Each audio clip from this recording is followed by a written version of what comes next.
Welcome to WEBN's special coverage of the 31st Annual News and Documentary Emmy Awards. I'm Kayla Harity, and we're inside Lincoln Center in New York City, and the nominees are starting to line the red carpet. Whether this is their first or seventh nomination, the journalists are proud and eager to share their stories. Ali Velshi is CNN's chief business correspondent. He is nominated for the coverage of the Detroit attempted airline terror attack. It gives me shivers to think that I'm actually here tonight. I still am so privileged to be part of this industry and to be at CNN. I don't know that I've made it yet. I'm just having a really good time. Correspondent Deb Farrick is part of CNN's team coverage of that Detroit attempted airline terror attack. She proves that live coverage can be the most exciting, and it can also get you an Emmy nomination. We heard that there were some firecrackers on an airplane in Detroit. And first we thought it was nothing, and then they said, just in case, let's send you there.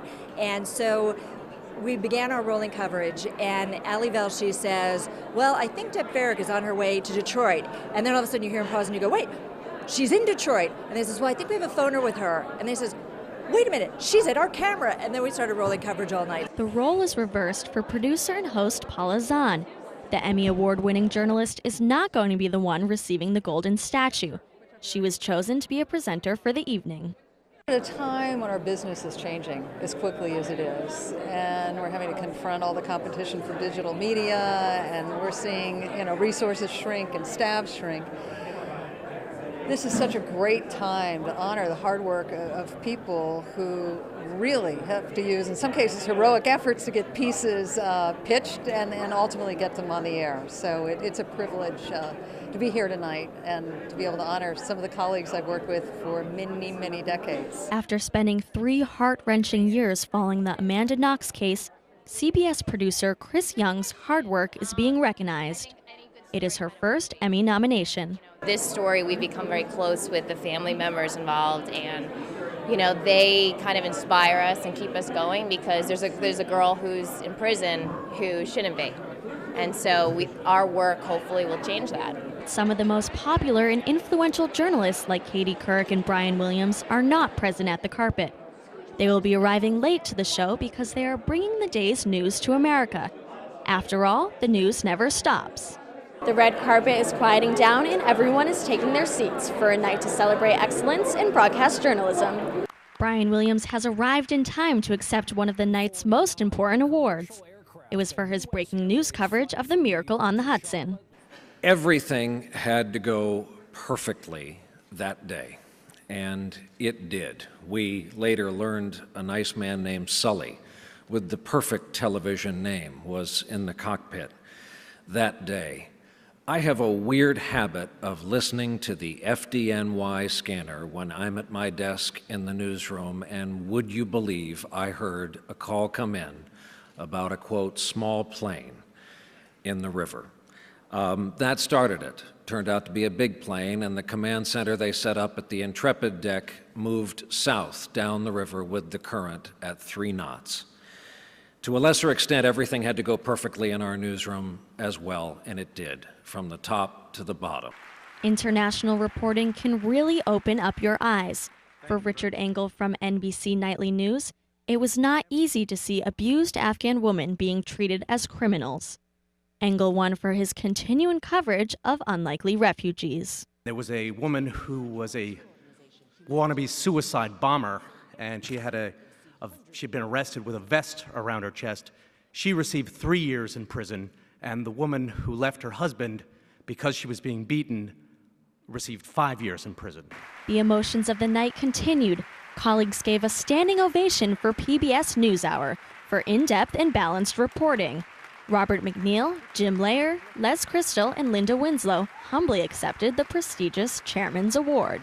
Everyone in this room knows that television news organizations are the ultimate collaborative enterprises. It takes 19 highly trained professionals to put somebody on the air to say, "Good evening, I'm Robert McNeil."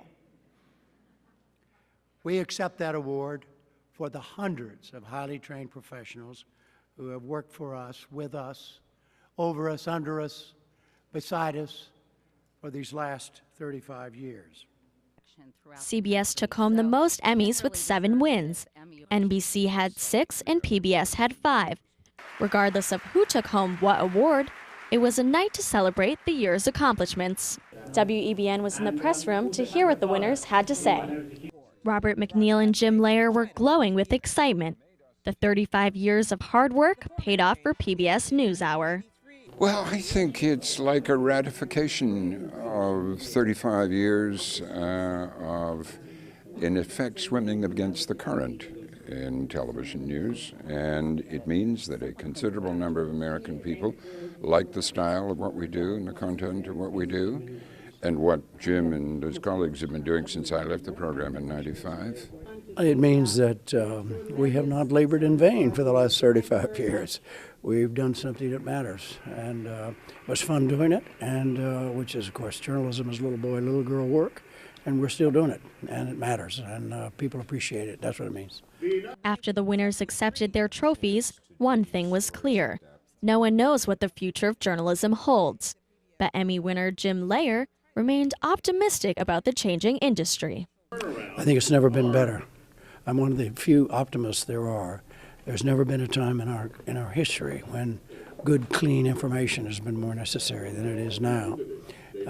Journalism is in a frantic fight now over how to do it and with resources to get it done. But we're a democratic society. Democratic societies don't work without information. That's the business we're in.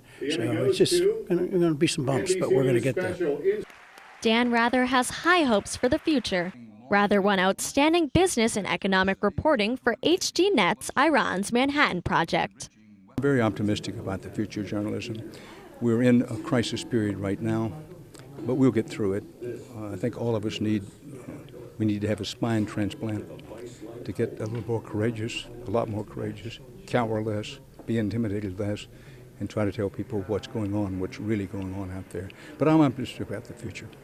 It was not Brian Williams' first Emmy win. After multiple wins, Williams realizes the importance of social media in a driven technology world. Someday we'll drop the mainstream part, we'll drop the social part, and it'll all be known as media. It's how we communicate. I hope you enjoyed WEBN's special coverage of the 31st Annual News and Documentary Emmy Awards. Reporting from New York City, I'm Kayla Harity.